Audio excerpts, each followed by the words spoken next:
तो हेलो दोस्तों, स्वागत है मेरे चैनल आरके मैथ सॉल्यूशन में। और अगर अभी तक मेरे चैनल को सब्सक्राइब नहीं किया तो सब्सक्राइब कर लीजिएगा और बेल आइकन प्रेस कर दीजिएगा ताकि मेरे आने वाले वीडियो का नोटिफिकेशन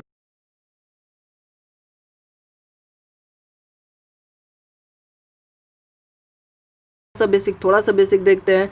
तो आपको सब पता ही होगा कि दो परमेय संख्या का गुणनफल, यदि दो परमेय संख्याओं का गुणनफल अगर एक हो तो ये जो परमेय संख्या होगा एक दूसरे का गुणात्मक विलोम होगा। गुणात्मक विलोम जो है हमने पहले भी देखा है, ठीक है। जैसे कि अगर 4/2 है तो इसका गुणात्मक विलोम 2/4 होगा। इसका अगर हम गुना करें तो 2 से 2 कट जाएगा, 4 से 4 कट जाएगा, मतलब कि हम गुना करेंगे तो 1 आएगा। इसका मतलब ये गुणात्मक प्रतिलोम है, ठीक है। जैसे यहाँ पे उदाहरण भी दिया हुआ -3/25 का गुणात्मक प्रतिलोम जो होगा वो 25/-3 होगा। अब इसको यहाँ से 1 कट जाएगा, यहाँ से 1 कट जाएगा, तो बराबर में 1 बचता है, ठीक है। यहाँ पे बोल रहा है एक्स परमेय संख्या बाई का गुणात्मक विलोम है, तो 1 से गुना बाई करेंगे तो बराबर में 1 आता है। तो इसी तरह से यहाँ पे एग्जांपल दिया हुआ है, जैसे कि 4 का गुणात्मक विलोम जो होगा, नीचे 1 छुपा हुआ है तो इसका 1 ऊपर चल जाएगा, 4 नीचे, ठीक है। तो ये गुणात्मक विलोम हो गया। अगर ये दोनों को आपस में गुना करें तो यहाँ पे देख रहे हैं 1 आता है। तो गुणात्मक प्रतिलोम को अगर हम आपस में गुना करेंगे तो 1 आएगा, ठीक है। अब यहाँ पे नोट में हम कुछ देख लेते हैं। जैसे कि बोला है परमेय संख्या शून्य का गुणात्मक विलोम नहीं होता है, क्योंकि किसी परमेय संख्या को 0 से गुना करने पर गुणनफल 0 होता है। शून्य एक परमेय संख्या है लेकिन ये इसका गुणात्मक विलोम होता है नहीं, जैसे 0/1, ठीक है। और इसका गुणात्मक विलोम 1/0 होगा। तो इसको गुना करेंगे अगर, क्योंकि यहाँ पे किसी भी संख्या में 0 से भागा देंगे तो उसका आंसर इन्फिनाइट आता है, ठीक है। तो इसका होगा ही नहीं। और प्लस में इसका अगर देखें तो 0 आ जाएगा, 0/1 बराबर 0, और इसमें गुना करेंगे तो होगा नहीं, संभव नहीं, क्योंकि इन्फिनाइट है, ठीक है। और यहाँ पे बोला कि परमेय संख्या को किसी से भी गुना करते हैं तो 0 आता है, लेकिन 1 आएगा तभी गुणात्मक प्रतिलोम होगा, ठीक है। जो भी अशून्य परमेय संख्या, मतलब शून्य नहीं हो वो, तो अगर अशून्य परमेय संख्या होगा तो वो गुणात्मक विलोम होता है, ठीक है। अगर परमेय संख्या है तो वो गुणात्मक विलोम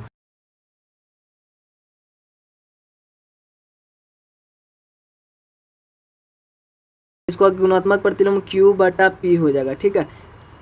अब यहाँ पे थोड़ा सा ये खाली देख लेना कि परमेय संख्या 1 का गुणात्मक विलोम 1 होता है, ठीक है। 1 जैसे 1/1 ही है, इसका गुणात्मक विलोम करेंगे तो ऊपर ये वाला 1 आनी चाहिए। तो 1/1 मतलब 1, अभी गुना भी करेंगे तो 1 ही आएगा, तो 1 का 1 ही होता है, ठीक। अब -1 होगा तो भी -1 ही होगा। -1/1 इसका गुणात्मक विलोम होगा, -1 ऊपर चल जाएगा, नीचे में -1 आ जाएगा, ठीक है। इसका भी अगर हम कैसे भी करेंगे तो आपका 1 आ जाएगा। तो इसलिए -1, तो इसको हम लिख सकते हैं जैसे -1/1 को गुणात्मक विलोम हुआ -1/-1, तो 1/1 ही हुआ। माइनस हम ऊपर भी लिख सकते हैं, ठीक है। माइनस ऊपर लिख सकते हैं, नीचे 1 तो छुपा हुआ रहता है सब संख्या के नीचे, ठीक है। तो इस तरह से हमने देखा -1 का गुणात्मक विलोम -1 और 1 का 1 ही होता है। तो अब हम यहाँ पे देख लेते हैं एक्सरसाइज 3 का ई है, और यहाँ पे बोला गुणात्मक विलोम पर आधारित यह प्रश्न है। यहाँ पर रिक्त स्थानों को भरना है। तो पहला हम बोला किसी परमेय संख्या और उसके गुणात्मक विलोम का गुणनफल जो होता है, अभी हमने देखा 1 होता है, तो यहाँ पे 1 हो जाएगा, ठीक है। किसी धनात्मक परमेय संख्या का गुणात्मक विलोम एक, मतलब कि परमेय संख्या होता है, तो किसी भी धनात्मक परमेय संख्या गुणात्मक विलोम जो होगा वो धनात्मक ही होगा, ठीक है। किसी धनात्मक परमेय संख्या का गुणात्मक विलोम धनात्मक होगा, जिसमें 4/2 है तो 2/4 होगा, तो ये भी धनात्मक, ये भी धनात्मक है। और किसी ऋणात्मक परमेय संख्या को गुणात्मक विलोम ऋणात्मक में होगा, जैसे -4/2 होगा तो इसका हो जाएगा 2/-4, नीचे आ जाएगा, तो ये भी माइनस में है, ये भी माइनस में है। चौथा नंबर परमेय संख्या 0 का गुणात्मक विलोम, हमने अभी देखा 0 का गुणात्मक विलोम नहीं होता है, ठीक है। तो नहीं होता है, यहाँ पे नहीं होगा। और 1 और -1 का गुणात्मक विलोम, तो 1 का 1 ही होता है, -1 का -1 ही होता है। तो यहाँ पे हो जाएगा 1 का 1 और यहाँ पे -1, यहाँ पे 1, ठीक। 6 नंबर में 6 का गुणात्मक विलोम क्या होगा, तो यहाँ पे 6 का गुणात्मक विलोम 1/6 हो जाएगा। और यहाँ पे 7 नंबर क्वेश्चन -5/7 का गुणात्मक विलोम 7/-5 हो जाएगा, ठीक है। वो नीचे चलाएगा, वो ऊपर हो जाएगा। यहाँ पे बोला 3/13 का गुणात्मक विलोम 13/3 हो जाएगा, ठीक है। 13 ऊपर 3 नीचे आ जाएगा।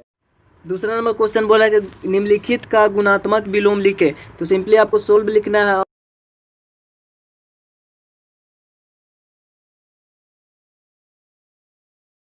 -17 गुणात्मक विलोम, ठीक है।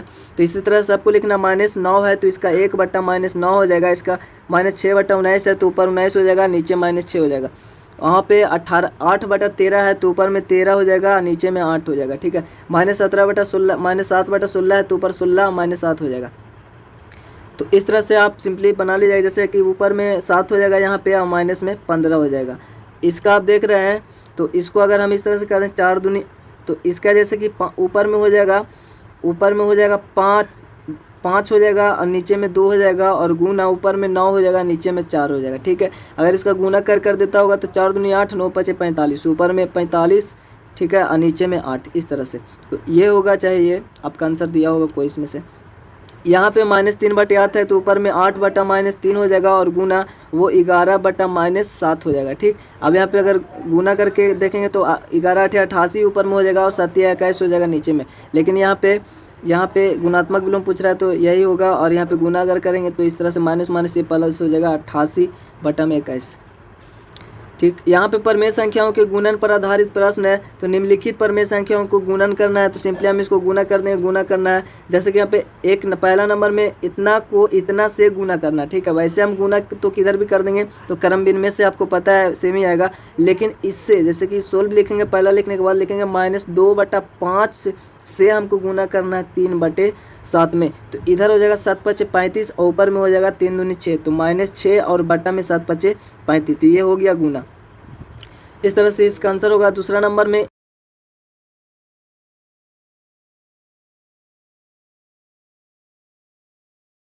18 को गुना करना है आपका 6/7 से। तो यहाँ पे देख रहे हैं 6×18 हो गया, ठीक है, कटेगा, ऊपर नीचे भागा होता है तो भागा हो जाएगा 6×18, और 3×7=21 नीचे हो जाएगा, और ऊपर में आपका 17×17 यानी -17 ही हो जाएगा। ठीक है, ये आपका आंसर हो जाएगा।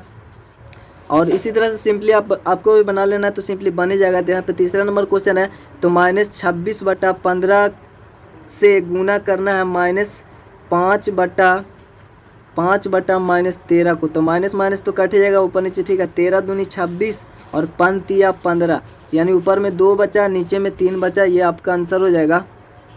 यहाँ पे बोल रहा है कि 44/3 से गुना करना है -6/11, 11 × 44 और 3 दूनी 6 हो जाएगा। ठीक है, ये माइनस में 2 होगा तो 4 दूनी 8, माइनस में सिर्फ इसका 8 आंसर देगा, नीचे तो कुछ बचा ही नहीं। ठीक है, अब यहाँ पे अगर हम 5वां नंबर क्वेश्चन देखें तो 22 - 27 में गुना करना है हमको 9/-11। अब यहाँ पे 11 दूनी 22 और 9×3 = 27, ठीक है, 9×3 = 27, ऊपर में 2 और नीचे में 3 बचा, माइनस माइनस हो जाएगा प्लस। ठीक है, क्योंकि इसमें गुना होगा, इधर 3, जैसे कि यहाँ पे 3 माइनस में, इधर माइनस में कुछ नहीं तो 1 बचा होगा, तो माइनस माइनस प्लस हो जाएगा। ठीक है, तो 2/3 इसका आंसर होगा। अब यहाँ पे बोल रहा है कि -5/16 से गुना करना है 8/25 में, तो माइनस माइनस प्लस ही हो जाएगा। ठीक है, यहाँ पे 2 गो माइनस है, प्लस हो जाएगा, जैसे 5×5 = 25 और 8 दूनी 16, नीचे बचा 5 दूनी 10,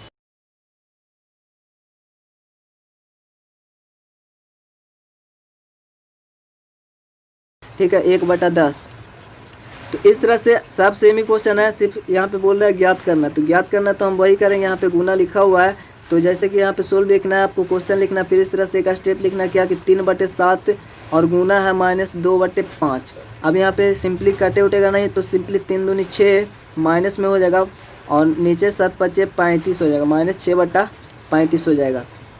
ठीक, अब यहाँ पे देख रहे हैं तो यहाँ पे 9, यहाँ पे काटेगा तो नहीं ना, तो 9×7 = 63, माइनस में ऊपर, और 4 दूनी 8, ये आपका आंसर होगा। तो आपको यहाँ पे दूसरा नंबर सोल्व लिखने के बाद अच्छे से बना लेना है इस तरह से। और यहाँ पे जैसा कि देख रहे हैं माइनस माइनस प्लस यहाँ पे हो जाएगा, सिंपली यहाँ 5 से 5 भी कट रहा है, 3 से 3 भी कट रहा है। ठीक है, ऐसे भी 15, नीचे भी 15, 15 से 15 कटेगा तो 1 ही बचेगा, तो इसका आंसर 1 देगा, 1 हो जाएगा। और यहाँ पे चौथा नंबर है, तो यहाँ पे देख रहे हैं कि कटेगा नहीं, तो 3 दूनी 6, सोल्व लिखने के बाद यहाँ पे 3 दूनी 6, 11×5 = 55, तो 6/55 इसका आंसर होगा। और यहाँ पे आपका कटेगा नहीं, ठीक है, नहीं कटेगा, तो 9×6 = 54, -54, 11×5 = 55, यानी 54/55, -54/55 इसका आंसर होगा।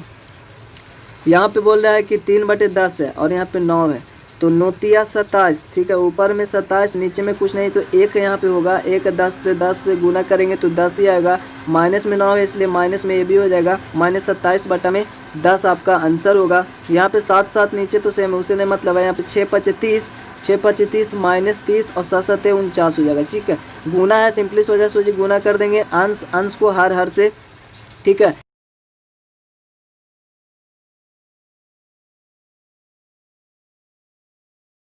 8 दूनी 16 हो जाएगा, ऊपर में 14 और नीचे में 8 या 24 होता है, तो 8 या 24 हो जाएगा, माइनस है तो माइनस में हो जाएगा। ठीक है, इसी तरह से यहाँ पे देख रहे हैं 3 इकाई 3, तो -3 है तो -3 बटा में 7 चौ 28, ये आपका आंसर होगा। और यहाँ पे देख रहे हैं 5 दूनी 10, -10 बटा में 9 27, -10 बटा 27 इसका आंसर होगा। 5 नंबर क्वेश्चन, निम्नलिखित को परमेय संख्या के मानक रूप में लिखें। बोल रहा है भाई क्या, सिर्फ यहाँ पे मानक रूप यानी स्टैंडर्ड फॉर्म में, वही सरलतम रूप में आपको लिख देना है। तो जो भी हम लोग बनाते हैं वो सरलता रूप में ही आता है। ठीक है, तो यहाँ पे जैसे कि बनाएंगे 6 या 18, ठीक, नीचे 3 बचा तो 7 या 21 नीचे, और ऊपर में 17 इकाई 17, तो -17 बटा में 21। ये छोटा रूप है, इससे छोटा होगा नहीं। ठीक है, कोई कॉमन नहीं है दोनों में। तो यहाँ पे 7 चौ 28, यहाँ पे जैसे कि हाल या सोल्व लिखने के बाद में 7/3 है, तो यहाँ पे अब एक बार क्वेश्चन लिखेंगे फिर यही क्रिया करेंगे। 7 चौ 28 और बचा 4, 4 तिया 12, नीचे 12 हुआ और ऊपर में कुछ नहीं तो -1 का 1 ही रह जाएगा, -1/12।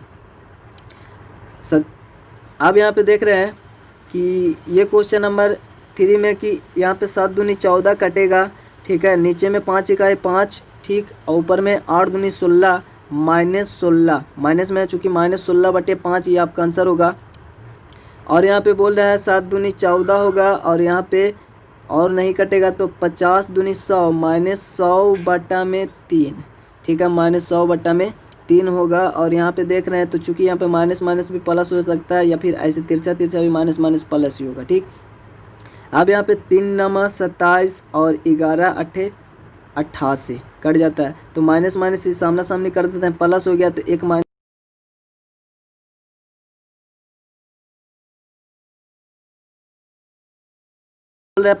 माइनस तो प्लस हो जाएगा। 5×5 = 25 और 9×8 = 72 होता है, तो ऊपर में 8 और नीचे में 5 से बचा, तो ये आपका आंसर हो गया। यही सरलतम रूप है, मानक रूप हुआ।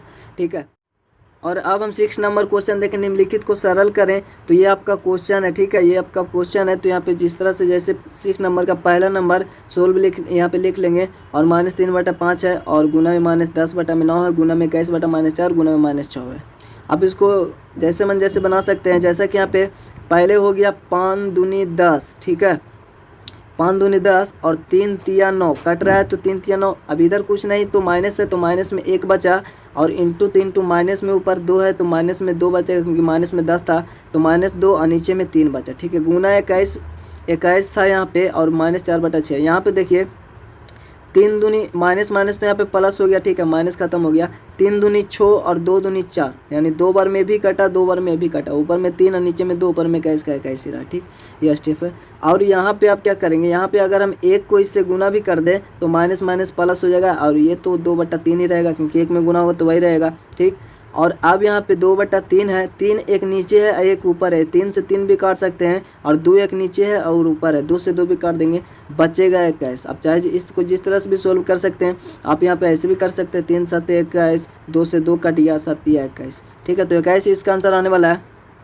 दूसरा नंबर क्वेश्चन है उसी तरह से, तो यहाँ पे जैसे -16/5 ये सब क्वेश्चन दिया हुआ है। ठीक है, अब यहाँ पे काटेंगे क्या, 5 चौ 20, ठीक, और 8 दूनी 16, तो यहाँ पे 2 तो माइनस में हो जाएगा, -2 गुना 4, माइनस है तो यहाँ पे माइनस, और यहाँ पे देखें 5 7 35 हो जाएगा, माइनस में 7 होगा, और 3 5 15। ठीक, यहाँ पे 5 गुना में -7 बचा। ठीक, -7 बचा। अब यहाँ पे क्या करेंगे कि 4 दूनी 8 तो हो जाएगा, माइनस में 8, माइनस तो माइनस, और 7 5 35, माइनस में 35, माइनस माइनस हो जाएगा प्लस। ठीक है, माइनस माइनस यहाँ पे इंटू होगा, तो माइनस इंटू माइनस प्लस हो जाता है, तो प्लस हो गया। अब 35 में -8 करेंगे तो आपका 27 आंसर होगा। ठीक है, अब यहाँ पे देख रहे हैं कि तीसरा नंबर क्वेश्चन में इस तरह से क्वेश्चन है। अब यहाँ पे क्या करेंगे, तो सिंपली यहाँ पे आपको जैसे 2 दूनी 4 काटेंगे और 3 तिया 9 काटेंगे। ठीक है, 2/3 बचेगा,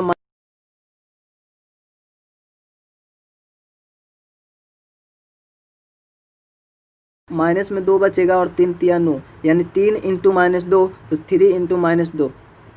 अब यहाँ पे -2/3 बचा, प्लस तो प्लस, यहाँ पे 3 दूनी 6 हो जाएगा, -6।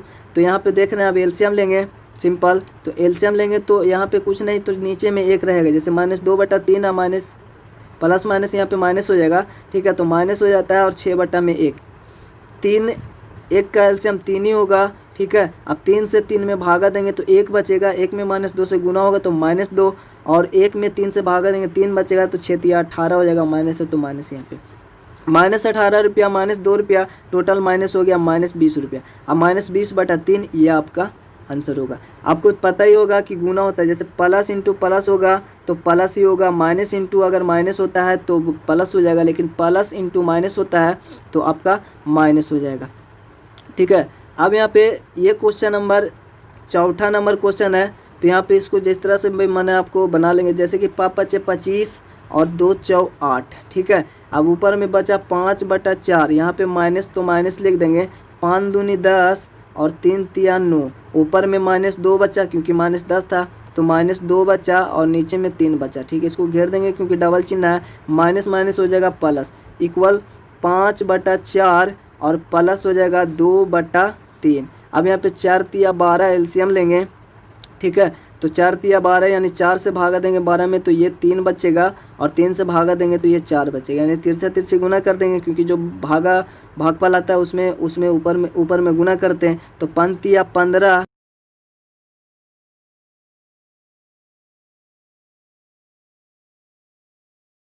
जाएगा और नीचे में 12 हो जाएगा, ये आपका आंसर होगा। ठीक है, तो यही यहाँ पे वीडियो को एंड करते हैं और मिलते हैं आपसे अगली वीडियो में। चैनल को सब्सक्राइब नहीं किए तो जल्दी से सब्सक्राइब कर लीजिएगा और बेल आइकन प्रेस कर दीजिएगा, और लाइक नहीं किए तो लाइक कर दीजिएगा, कमेंट कर दीजिएगा और अपने दोस्तों को शेयर भी कर दीजिएगा। तो चलिए मिलते हैं आपसे अगली वीडियो में, तब तक के लिए जय हिंद, जय भारत।